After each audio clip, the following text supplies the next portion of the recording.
Jackson.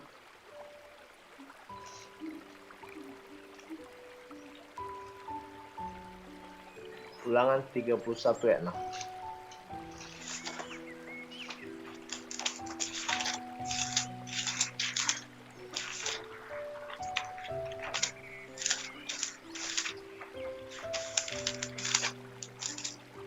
Ulangan 31 ayat 6.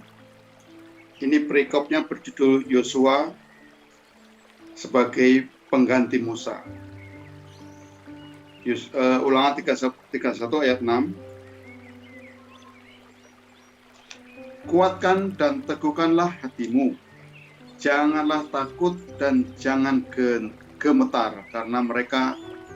Saya ulangi lagi. Kuatkan dan teguhkanlah hatimu. Janganlah takut dan jangan gemetar karena mereka. Sebab Tuhan Allahmu, dialah yang berjalan menyertai engkau. Ia tidak akan membiarkan engkau dan tidak akan meninggalkan engkau. Itulah Amin. Dibilang di sini, jangan teguhkanlah hatimu, janganlah takut dan janganlah gemetar karena mereka. Mereka ini banyak kita apa ya? Yang dibilang di sini mereka ini apakah itu manusia, apakah itu musibah, apakah itu pandemik yang sekarang ini terjadi, apakah itu kondisi ekonomi secara global. Mungkin ini yang dipesankan ya. Mereka itu yang membuat kita takut, membuat kita resah, membuat kita gundah gulana. Oke? Untuk sekarang ini kondisi-kondisi mungkin di apa ya, di Medan ya. Jack, tetap di screen aja Jack, tetap di screen aja.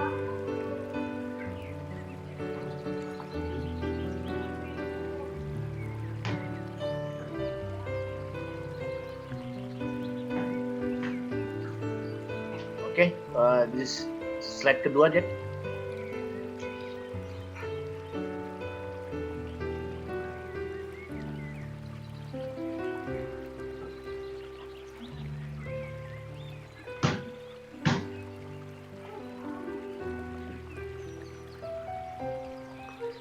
Slide kedua Jack. Up. Oke. Jack, full screen aja, nanti bisa dimainkan kursor bawah aja. Oke, inilah mungkin disebut dengan yang dibikin mereka itu. Bisa dibilang musibah ya. Siapa yang pernah pernah rumahnya kebanjiran?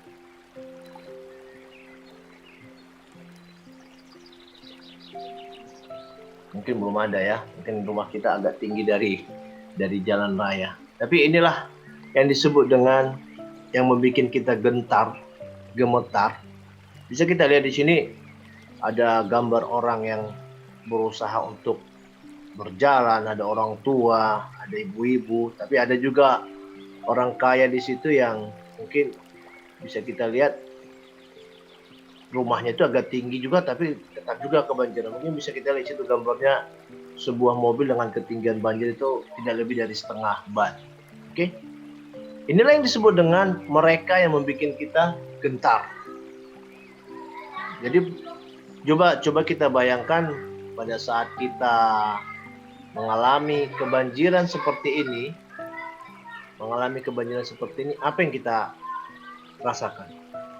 Kira-kira Bu Dolphin, jika rumahnya yang di Manado mengalami kebanjiran, kira-kira apa ya yang Ibu rasakan, Bu?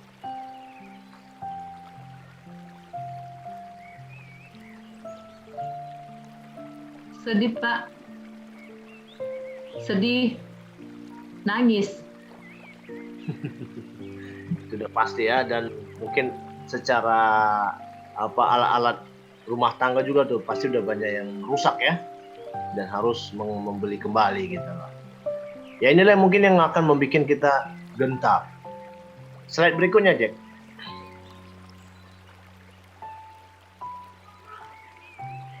Nah sekarang ini yang yang terupdate dan tertangguh katanya. Virus yang paling mengubah tatanan dunia secara massal ya.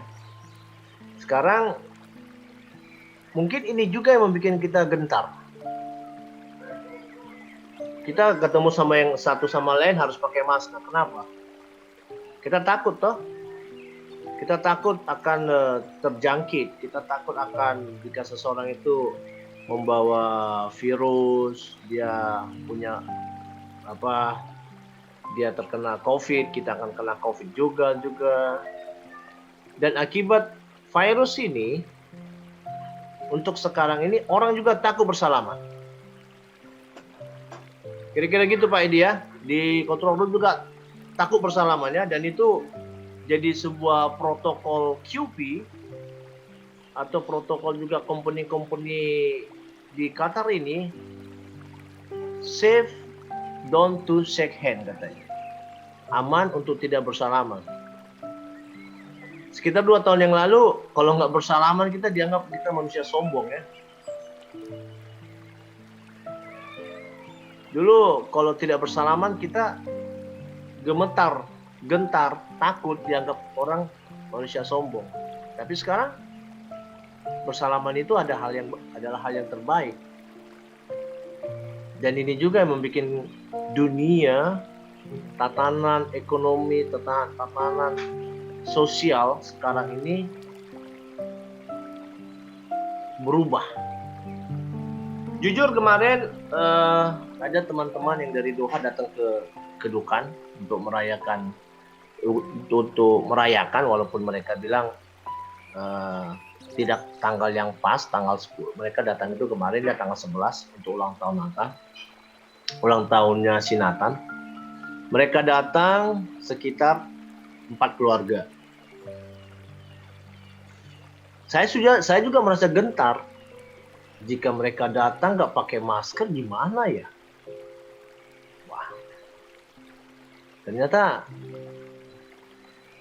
dibilang di sini jangan gentar. Jangan gentar dalam inilah yang disebut dalam kitab ini mereka itu banyak. Di dalam politik, next Jack. Sekarang ini keadaan Indonesia kita yang membuat orang-orang juga, termasuk orang-orang Kristen di Indonesia itu merasa gentar. Kita juga tahu beberapa minggu yang lalu atau bisa dibilang terjadi penganiayaan ya terhadap orang Kristen di Maluku. Dan itu 4 orang meninggal. Kita gentar juga kan? Inilah disebut dengan mereka itu juga. Mereka yang membuat kita gentar itu mungkin salah satunya ini, politik ini. Dimana politik ini menurut saya manis bagi pemenang saja.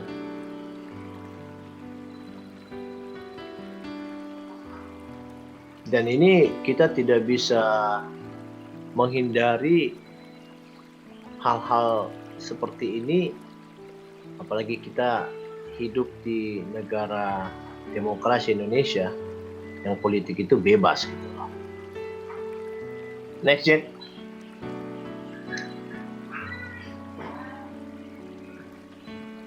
Ini mungkin Bapak Ibu juga mungkin pas lagi masa-masa kuliah, mungkin Pak Edi, Bang Alek, Bang Bro Jackson, Malum juga, Pak Celsius, mungkin juga pernah mendaki sebuah bukit ataupun itu gunung. Ini menjalani hidup itu sama seperti mendaki gunung. Ketika kita masih di bawah, kita masih rame-rame, kita mungkin di dalam start untuk mendaki, kita pasti udah buka tenda juga di lereng. Kita menikmati semuanya, pemandangannya, jalannya masih rata, masih enak. masih ketawa ketiwi sambil jalan menuju puncak gunung. Kanan kiri mungkin masih kita akan jumpai itu pemandangan yang indah, pemandangan sawah, pemandangan yang hijau. Tapi tidak terasa kalau kita memang terus mendaki, kita akan menjumpai jalan yang terjal, semakin terjal, semakin curam, mungkin ada ketemu batu-batu cadas yang mengancam keselamatan kita.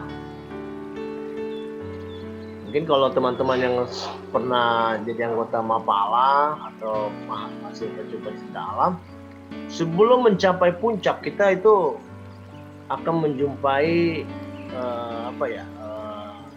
sebuah lapisan dari pohon-pohon, itu pohon-pohon yang penuh duri. Jadi sepanjang lereng sampai pertengahan itu mungkin pohon-pohonnya masih pohon-pohon besar. Gitu, semakin mendekati puncak, kita akan menjumpai pohon-pohon duri. Dan keadaan jalan juga akan semakin terjal, semakin mungkin sekitar hampir 35 derajat, 45 derajat mungkin. Dan kita harus punya bantuan pegangan kayu gitu. Tapi teman-teman yang mungkin juga pernah mendaki, gitu sampai puncak itu, sampai di puncak gunung itu, mungkin malum juga pernah mendaki Gunung Sinabung atau Gunung Sibayak. Itu puncaknya itu tidak lebih dari lebarnya itu sekitar 5 kali 6 mungkin. 5 kali 6 meter atau 7 kali 8 meter. Nah, tapi gitu sampai di atas, kita merasa lelah kita dalam saat mendaki itu. Lelah kita pada saat menuju puncak, itu akan terbayar. Dan itu juga yang akan kita rasakan. Jika kita menuju puncak sesuai yang diinginkan Tuhan, kita akan mengalami sebuah proses. Sebuah proses itu nggak selamanya itu proses itu nikmat, nggak selamanya proses itu enak. Kadang harus melalui jalan-jalan yang terjal, jalan-jalan yang penuh duri. Tapi sesampainya di puncak, ada kenikmatan tersendiri yang tidak bisa bisa dibilang, yang bisa membayar lunas kelelahan selama kita mendaki ke gunung. Coba project next. Ini ya, ini kita bisa lihat 2 orang yang lagi mulai start mendaki, mungkin mereka sedang menikmati perjalanan. Inilah mungkin pada saat kita masih belum menghadapi masalah, masih jalan landai, masih belum diuji sama Tuhan. Kita masih jalan landai, pemandangan indah kanan kiri, tidak begitu melelahkan. Kita hanya membawa beban begitu berat, kita masih kuat. Oke? Ini mungkin kehidupan kita sekarang ini, pada saat kita semua masih terukur, semua masih bisa kita pikirkan secara logika manusiawi, beban seberat ini bisa kita bayangkan tas sebesar itu mungkin kalau dibilang beratnya itu mungkin lebih dari 30 kilo ya. Tapi mereka masih kuat. Tapi pada saat mereka sudah mulai masuk ke terjal, next slide Jack. Mereka sudah mulai membutuhkan tali, sudah membutuhkan satu sama lain, dan mungkin juga beban back ransel mereka ini mungkin juga sudah mereka kurangin. Tapi inilah proses yang harus kita lalui. Menurut Tuhan, kita tidak landai begitu saja. Karena untuk menuju puncak, kita harus punya proses. Sama seperti Pak Edi juga mungkin terlalu landai, saya terlalu asik dengan ke COVID-19 ini, jadi lupa. Tapi ternyata Tuhan bilang, tidak. Pak Edi, kamu harus aktif lagi merayakan Natal. Kamu harus aktif juga. Kamu harus menyapa teman-temanmu. Kamu harus say hi sama teman-teman. Kamu harus lead perkumpulanmu kembali untuk merayakan Natal. Mungkin ini prosesnya. Dan mungkin juga kayak Bu Dolphin bilang kemarin tidak begitu semangat, tapi karena ada yang menyemangati, ya ini seperti ini gambar ini kita lihat ada orang yang mengajak ya. Kita lihat laki-laki yang paling bawah itu ya. Itu mengajak, "Come on, come up. Ayo, teman-teman udah pada naik nih." Jadi mungkin itu juga Bu Dolphin buat Pak Edi, Pak Bro Jackson, buat teman-teman juga, Pak Alex, Pak Malu.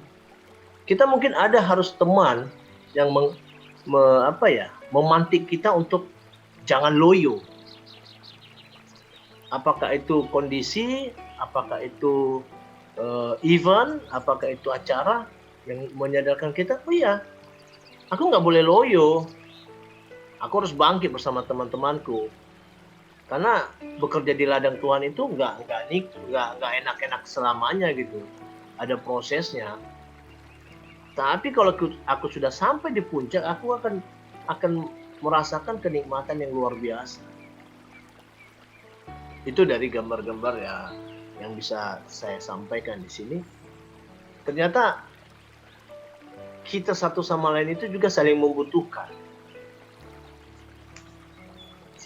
Keluarga satu sama lain itu juga saling membutuhkan dalam melayani Tuhan. Dalam menjadi sebuah pribadi Kristen yang baik juga kita satu sama lain itu saling membutuhkan. Ya, ini gambar kedua. Gambar kedua talinya itu agak sedikit kendor. Udah. Tapi yang paling bawah masih bisa mengajak yang mungkin di bawahnya lagi ada. Dan inilah kita yang satu sama lain itu punya satu tujuan, memuliakan Tuhan, memuji Tuhan, dan satu sama lain itu saling menyemangati. Banyak sih permasalahan yang mungkin mereka hadapi sama seperti kehidupan kita. Mereka melewati keadaan batu-batuan, jalan yang curam. Ya mungkin kita juga seperti sekarang ini COVID-19 yang membuat perubahan yang sangat drastis, musibah-musibah yang ada di Indonesia, apalagi sekarang konflik-konflik secara horizontal di Indonesia, itu juga mempengaruhi kita. Langsung atau tidak langsung, itu akan mempengaruhi kita.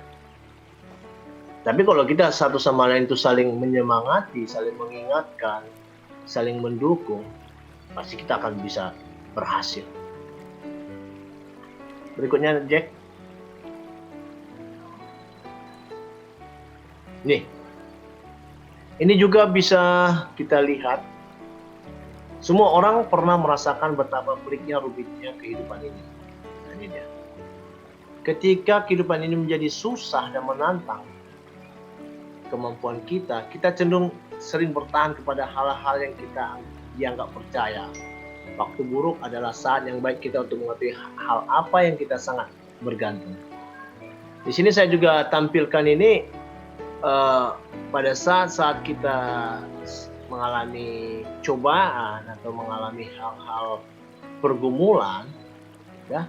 Di sini saya tampilkan juga kita mungkin pernah juga mengandalkan kekuatan kita ya. Di sini saya tampilkan ini ada dolar, ada uang, ada emas juga gitu, ada buku-buku. Sering kita jika pada menghadapi permasalahan ini kita mengandalkan akal, pikiran kita dan segala kekuatan kita.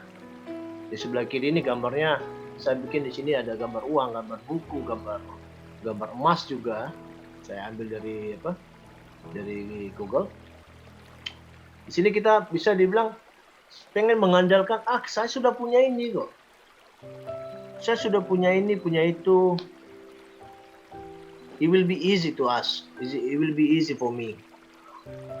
Tapi pada saat semua itu sudah terkuras, pada saat bahkan uang itu tidak punya harga, kita mulai mencari jalan lain.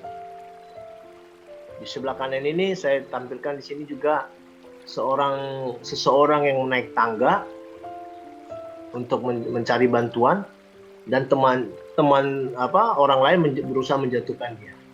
Kita juga seperti itu. Kadang kita mengandalkan manusia ya. Kita mengandalkan teman, mengandalkan saudara, mengandalkan kerabat untuk membantu permasalahan kita. Oke, memang benar, kita juga tidak bisa pungkiri kadang beberapa teman itu juga, beberapa saudara memang bisa membantu. Tapi tidak banyak juga teman-teman atau pada saat kita meminta pertolongan sama teman itu sendiri yang akan menjatuhkan kita. Bisa lihat gambar sebelah kanan semua ya. Pada saat dia sudah mau mencapai atas, temannya mendorong tangga itu sendiri.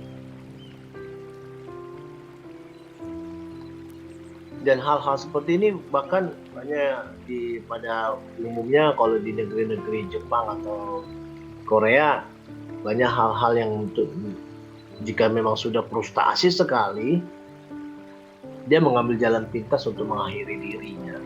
Bahkan ada yang menjatuhkan diri, ada yang melompat, ada menggantung diri, karena menganggap dia sudah tidak bisa mengatasinya lagi. Dia sudah berusaha secara maksimum apa yang dia punya. Dia sudah mencari pertolongan sama teman-teman, kerabat, orang-orang dekatnya. Tetap juga permasalahan itu tidak bisa diselesaikannya. Pada umumnya kalau di negeri Jepang, Korea Selatan, itu mereka akan mengakhiri diri dengan bunuh diri.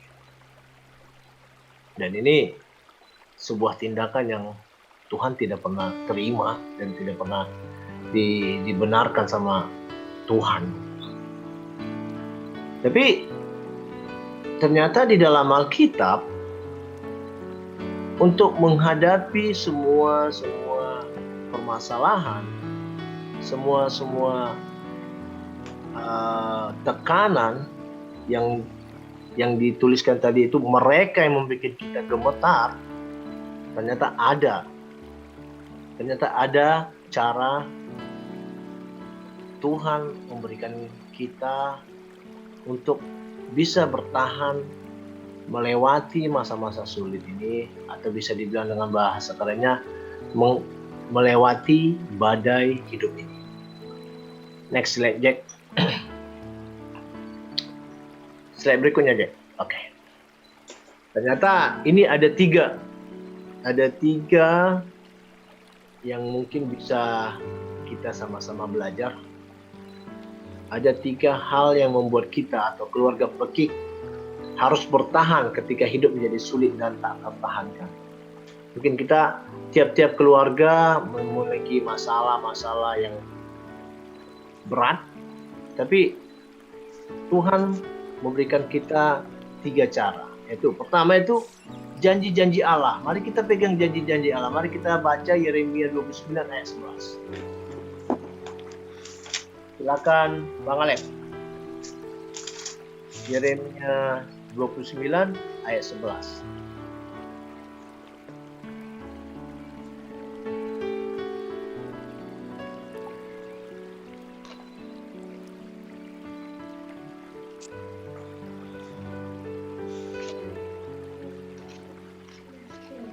Yeremia 29 ayat 11.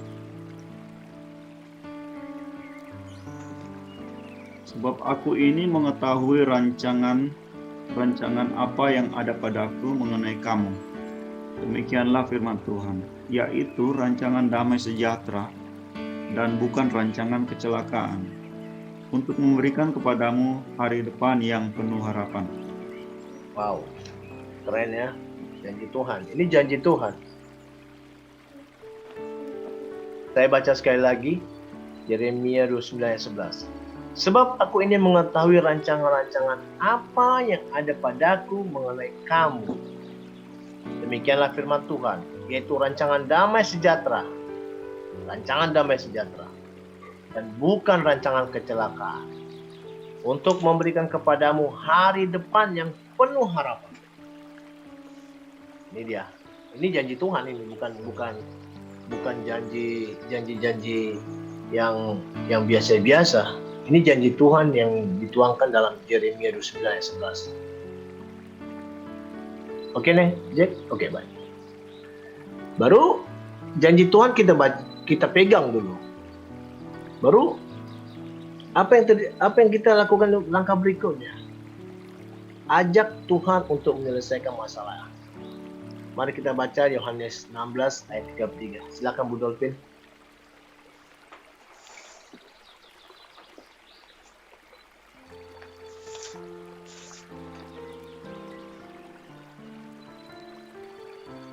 Yohanes 16 ayat 33.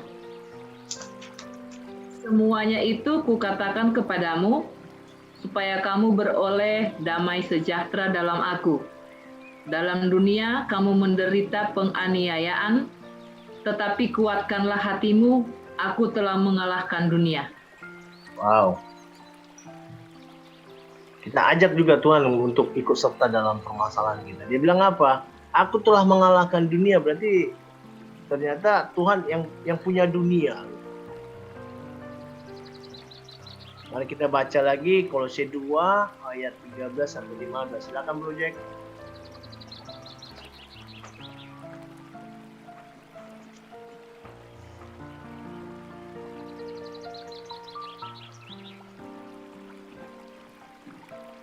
Kolose 2 ayat 13 sampai 15.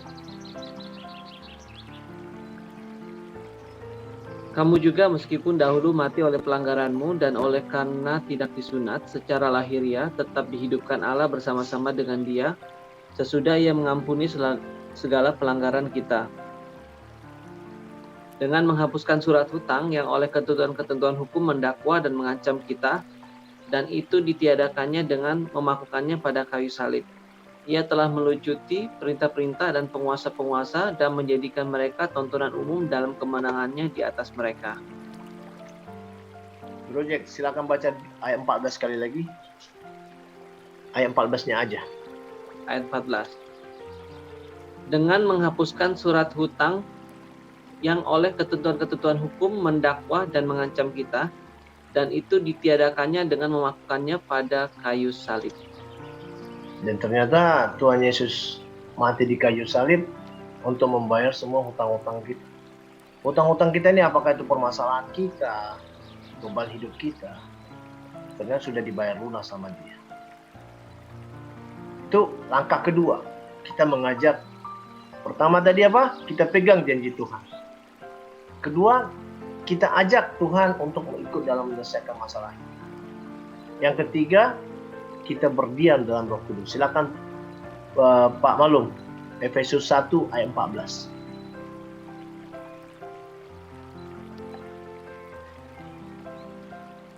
Efesus 1 ayat 14, demikian firman Tuhan.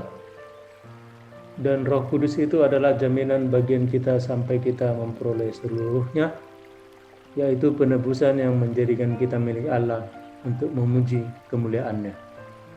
Ya, itulah bisa kita lihat 3 langkah untuk kita untuk dapat bertahan dalam kesesakan, dalam masa-masa sulit, di tengah-tengah badai kehidupan yang mungkin kita tidak tahu kapan ini COVID-19 ini akan berakhir. Ini sudah mulai dari bulan 2 ya, teman-teman semua, sampai sekarang udah bulan 12, bisa dibilang hampir 10 bulan. Belum ada tanda-tanda ini akan berakhir, dan segala efek dan dampak COVID-19 ini semua kita sudah rasakan. Dan apa yang harus kita lakukan? Kita harus pegang janji Allah. Kita harus ajak Tuhan untuk dalam menyelesaikan permasalahan kita. Dan ketiga, kita berdiam di dalam Roh Kudus. Berdiam dalam Roh Kudus ini kita berarti betul-betul menyerahkan kehidupan kita dalam Tuhan, dalam doa. Next, Jack, berikutnya.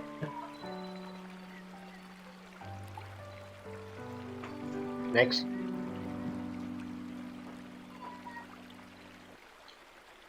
Inilah dia yang bisa saya bagikan untuk teman-teman semua. Ada 2 ayat yang mungkin bisa kita pegang di sini. Pertama, Ulangan 31 ayat 6, kuatkan dan teguhkanlah hatimu. Janganlah takut dan janganlah gemetar karena mereka. Apakah itu musibah, apakah bencana alam, apakah COVID-19, apakah segala tekanan di segala pekerjaan. Semua itu bisa membuat kita gemetar. Tapi karena sebab Tuhan Allahmu, dialah yang berjalan menyertai engkau. Nanti kita aminin hal ini. Kita aminin bahwa Tuhan berjalan beserta kita dan Dia tidak akan membiarkan kita dan tidak akan meninggalkan kita. Kita bisa agak ambil dalam diri kita. Ia tidak akan membiarkan engkau dan tidak akan meninggalkan engkau. Tidak agak sedikit rubah sendiri dalam hati kita masing-masing. Ia tidak akan membiarkan aku dan keluargaku dan tidak akan meninggalkan aku dan keluarga. Itu bisa kita ambil secara personal. Kita rubah engkau itu jadi aku dan keluarga. Dan sini juga bisa kita bilang kita baca juga di Roma 5 ayat 3. Dan bukan hanya itu saja, kita malah bermegah juga dalam kesengsaraan. Kita boleh bermegah kadang-kadang dalam kesengsaraan. Karena kita tahu bahwa kesengsaraan itu menimbulkan ketekunan. Kesengsaraan itu akan menimbulkan ketekunan kita untuk memanggil Tuhan, mengajak Tuhan dalam permasalahan kita, menimbulkan ketekunan kita untuk memegang janji Tuhan, dan menimbulkan ketekunan kita untuk berdiam di dalam Roh Kudus. Itulah yang bisa saya bagikan, menimbulkan ketekunan ini. Next, Jack. Inilah mungkin bisa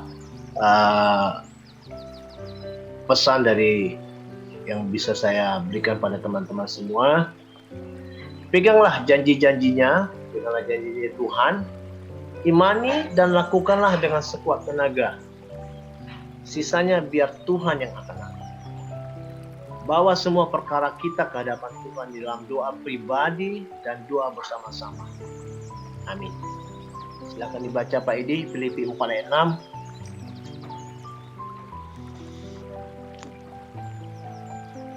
Janganlah hendaknya kamu khawatir tentang apapun juga, tetapi nyatakanlah dalam segala hal keinginanmu kepada Allah dalam doa dan permohonan dengan ucapan syukur. Shalom untuk semua. Oke, amin. Mari kita berdoa. Bapa yang baik, terima kasih Tuhan untuk kasih karunia dan waktu kami bisa belajar tentang firman-Mu Tuhan. Tuhan, pada saat ini, di masa-masa sulit ini, Bapa, kami memang manusia yang kadang mengandalkan pikiran dan akal kami, Bapa, untuk menyelesaikan masalah. Tapi Engkau tidak mengizinkan hal itu. Engkau masih ingin melihat anak-anak-Mu ini, semua ini menyelesaikan masalah, membawa semua masalah ke hadapan Tuhan. Biarlah masalah keluarga lepas keluarga, keluarga pekik satu persatu, kami bawa ke hadapan. Kami bawa ke altar-Mu ya Bapa. Kami bawa ke bawah kaki, di bawah kaki-Mu Tuhan. Bantu kami Tuhan Yesus dalam menyelesaikan masalah-masalah. Baik itu masalah pribadi kami, masalah keluarga kami, masalah finansial, masalah pekerjaan, masalah keluarga besar kami. Jangan biarkan kami mengandalkan Engkau. Biarlah Engkau turut campur tangan ya Tuhan dalam menyelesaikan masalah, baik yang kecil bahkan sampai yang besar. Semua perkara kami ini kami bawakan ke dalam tangan. Terima kasih ya Bapa yang baik. Amin. Amin. Terima kasih Pak Sahala, firman yang menguatkan untuk mengingatkan kita tetap jangan patah semangat, tetap melayani Tuhan, jangan khawatir di masa-masa seperti ini karena Tuhan menyertai kita dan berjalan bersama-sama kita. Terima kasih. Saatnya kita akan masuk ke dalam doa syafaat yang nanti akan dibawa oleh Ibu Dumasi.